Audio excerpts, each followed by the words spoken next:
여러분 안녕하세요. 송영선입니다. 지난 16일에서 18일까지 사흘간에 걸쳐 조사한 NBS 지표조사에 따르면 윤석열 대통령 파면이 옳다라고 생각하는 게 73%, 윤석열 직무복귀가 21%입니다. 국민의힘이 해야 될 일은 대통령의 무사한 귀환입니다. 윤석열 대통령이 직무에 복귀하는 겁니다. 12월 14일 국회 본회의장에서 탄핵에 반대한다고 표를 던진 국민의힘 표만 해도 85명이었습니다.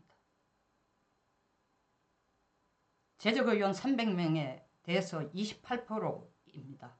근데 지금 탄핵 직무 복귀, 다시 말하면 탄핵에 반대하는 숫자가 21%라는 얘기는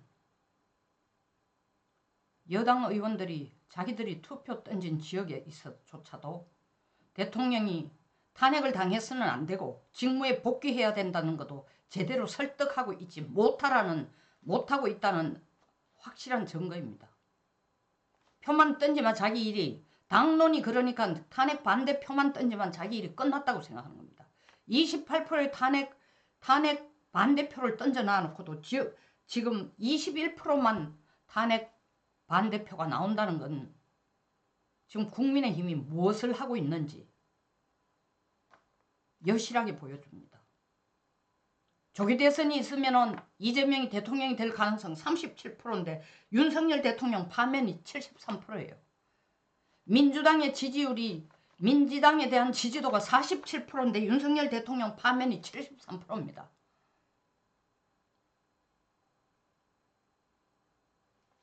이런데 당에서는 비대위원장 선출 문제로 계속 표류하고 있습니다.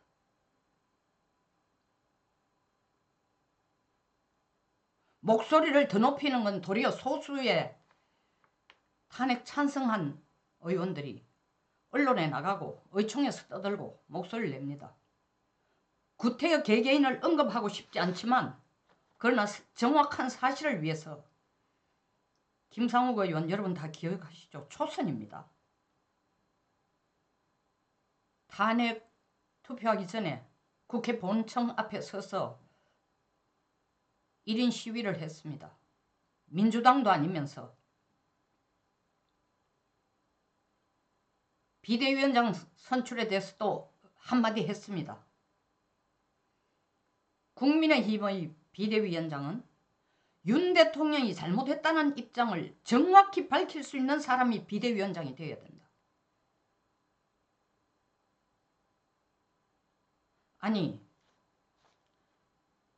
당에서 극우 성향을 가진 사람은 배제되어야 한다.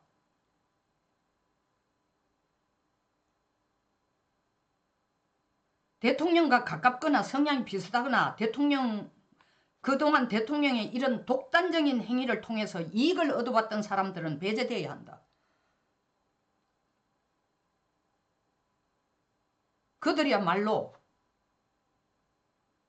극우 성향에 가까운 사람이고 탄핵에 반대하는 사람들은 극우 성향 쪽에 가깝다라는 거죠.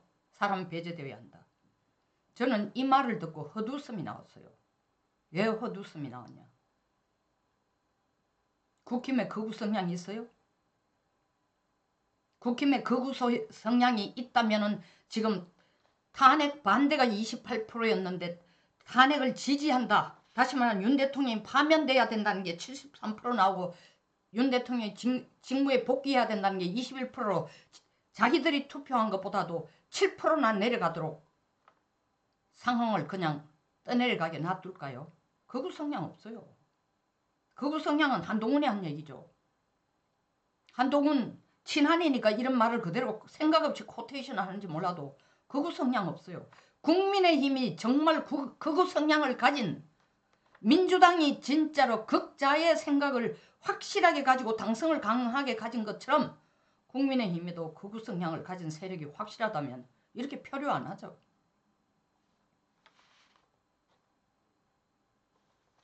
뿐만 아닙니다.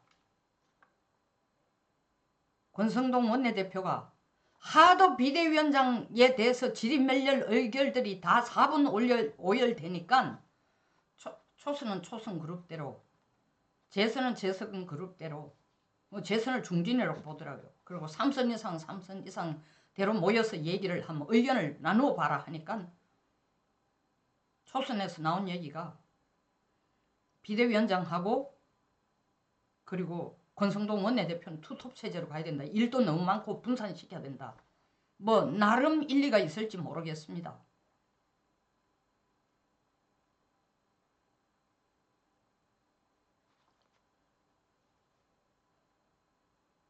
재선 의원 간담회는 재선 의원이 지금 국민의힘 재선 의원이 30명이랍니다. 8명이 참석했대요. 이게 단면을 보여줍니다. 이게 국힘의 현 주소를 보여주는 겁니다. 이 지금 당의 존립보다 더 중요한 게 있어요? 그냥 12월 14일 투표장에서 반대표 하나 던진 거로 자기 역할 다 했다고 생각하는 모양이에요. 아니 도대체가 25% 정도밖에 30%도 참석 안 하는 당에 존폐가 왔다 갔다 하는데 이런 회의에 얼굴 내민 사람이 8명이에요.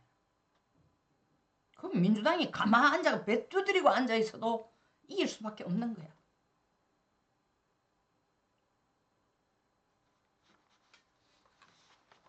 조경태 이 다선 의원,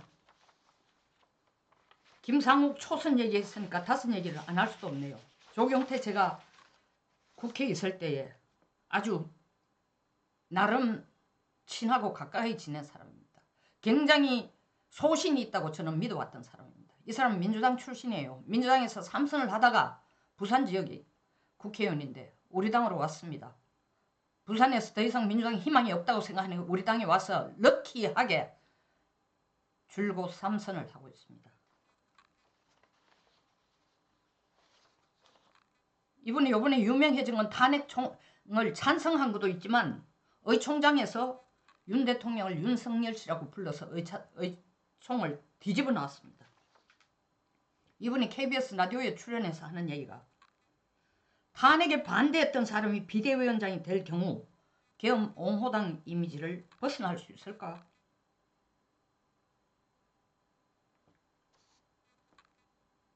계엄 옹호당 이미지를 그렇게 두려워하면 민주당 가셔야 되죠. 계엄 선포가 잘못됐고 계엄 선포한 것이 내란이라고 주장한다면은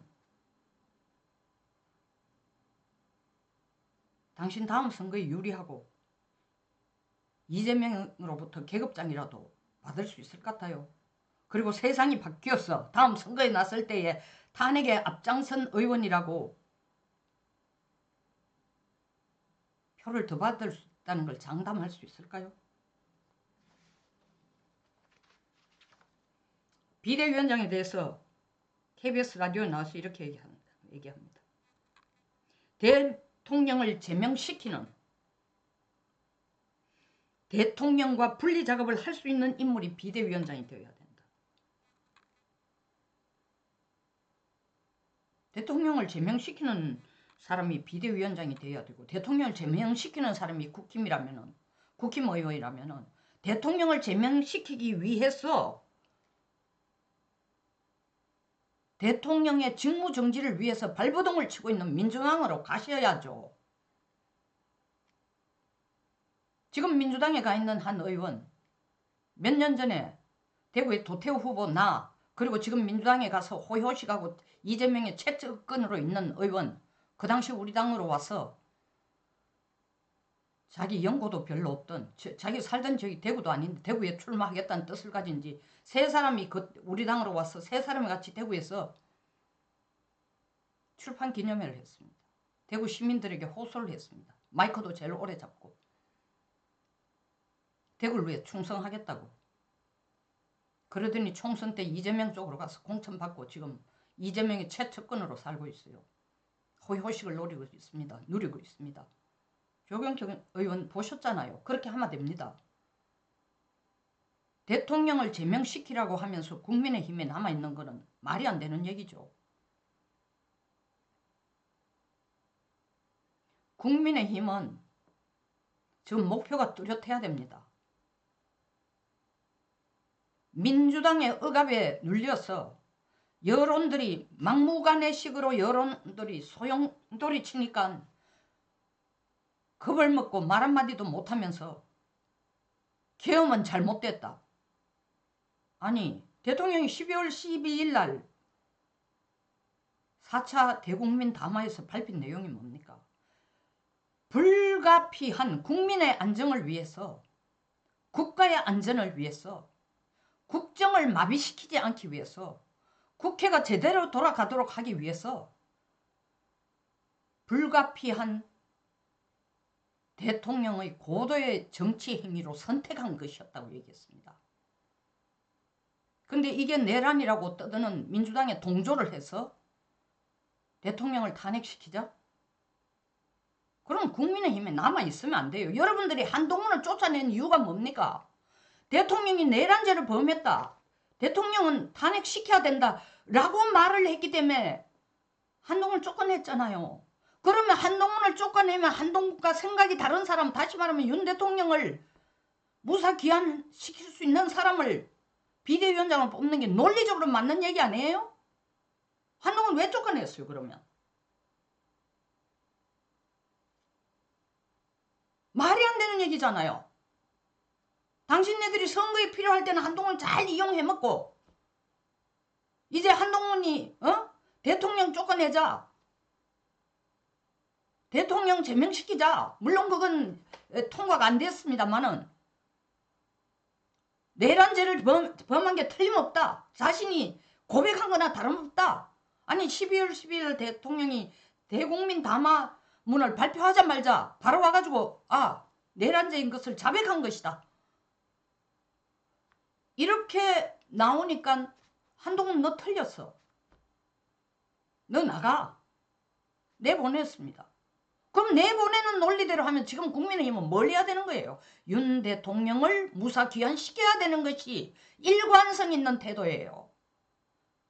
그리고 그렇게 해야만 정말 탈법, 위법, 무법, 범법하는 이재명이 자기 희망대로 조기 대선에 이르지 않는 것입니다. 나는 요사이 언론과 방송도 특히 보수 언론과 방송도 너무너무 기가 차다고 생각되는 게 조기 대선을 계속 끄집어내요. 할아버지 안 돌아가셨어요. 그런데 관짜는 일을 하자는 거예요 지금. 학교로 치면 정학입니다. 대학이 아니고. 근데 학적부에서 제적시키자는 거예요. 이게 말이 되는 얘기입니까?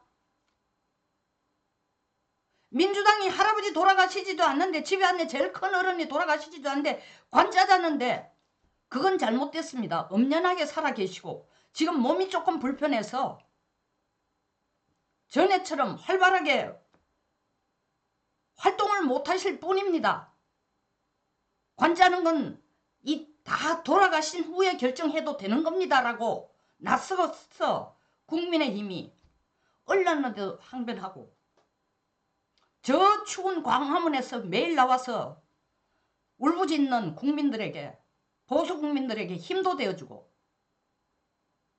비대위원장도 윤석열 대통령의 무사기한을 도모할 수 있는 사람을 뽑고 그래야 국민의힘이 일관성이 있는 당이 되는 겁니다.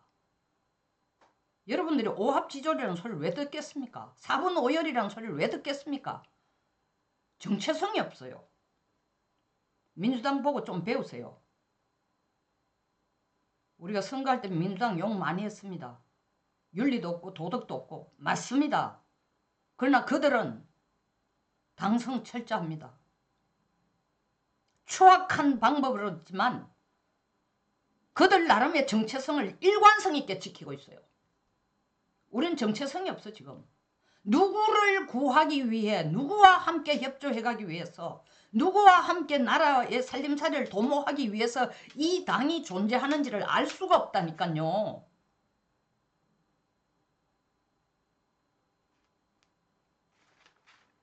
비대위원장 친윤은 안 된다?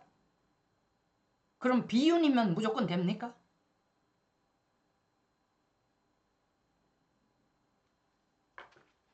제발 목표를 설정하세요. 제가 며칠 전에도 얘기했지만 비대위원장이 미인 선발 대회가 아닙니다.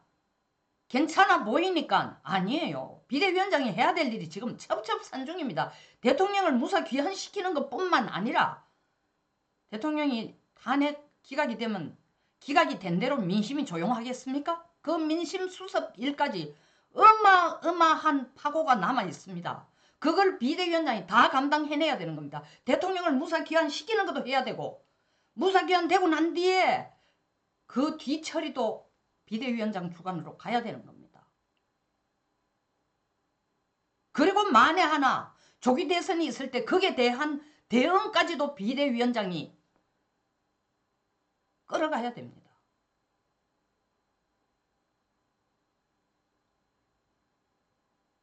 한동훈 위원장이 배신감을 느끼는 건 당연하죠. 나는 위원장이 배신감 느껴야 된다라고 하는 얘기가 아니라 논리적으로 볼 때 총선 때 다 한동훈한테 다 매달렸잖아요. 이용했잖아요. 당신네들이 한동훈을 버리듯이 지금 윤 대통령도 똑같이 버리고 있는 거예요. 정말 싸가지 없는 당입니다. 한동훈을 버린 걸 싸가지 없다는 게 아니라 선거에 이기기 위해서 윤 대통령을 얼마나 팔았습니까?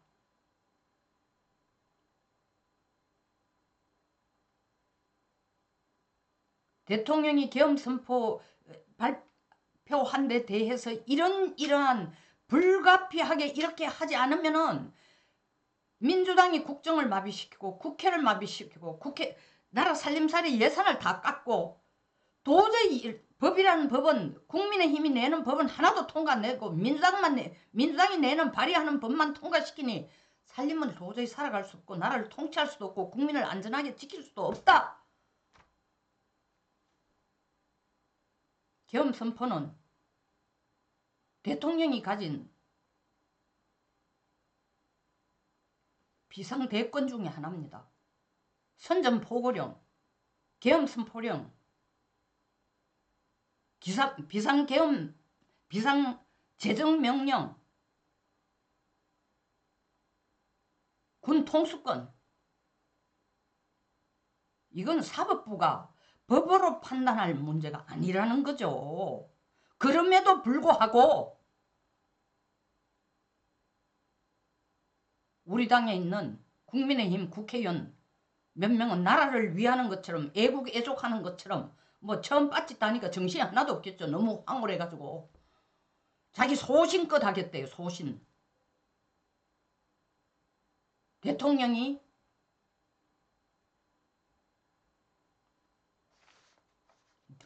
내란을 일으켰다고. 내란죄라는 명목을 제대로 분석이나 해보고 떠드는지 모르겠어요. 지금 하는 짓거리들이 뭔지 알아요? 김정은이가 장성택이 죽이는 거하고 똑같아. 저 고모부 죽이기 왔는데 지는 무슨 막 인민들 피를 짜고 땀을 짜서 미사일을 계속 날리고 뭐 핵실험을 하려는지 몰라도 살림살이 나아진 게 하나도 없어. 다음 북한 체제를 물리줄 사람도 얼마나 답답하면은 10대 딸을 10살 먹은 딸을 내세워가지고 대권 수업을 시킨다는 짓을 하고 있어요. 말도 안 되는 짓이죠. 저 나라는 끝이 뻔한 겁니다. 자기가 절벽에 서가지고 고모부를 절벽에 떨어뜨리고 나면 이 절벽이 조만간에 거기에서 삽을 들고 절벽을 찍고 고모부를 절벽 밑으로 떨어뜨리면 삽에서 찍힌 흙이 무너지면 지도 무너지는 거야. 윤 대통령 쫓아내면은 국민의힘이 더 땅땅거리고 살 것 같아요? 똑같이 가는 겁니다. 제발 정신 좀 차리세요. 정말 국민의 한 사람으로 간절히 부탁드리는 겁니다. 가야 할 길이 어딘지를 정확하게 아시라고요. 송영선이었습니다. 끝까지 시청해 주셔서 감사합니다.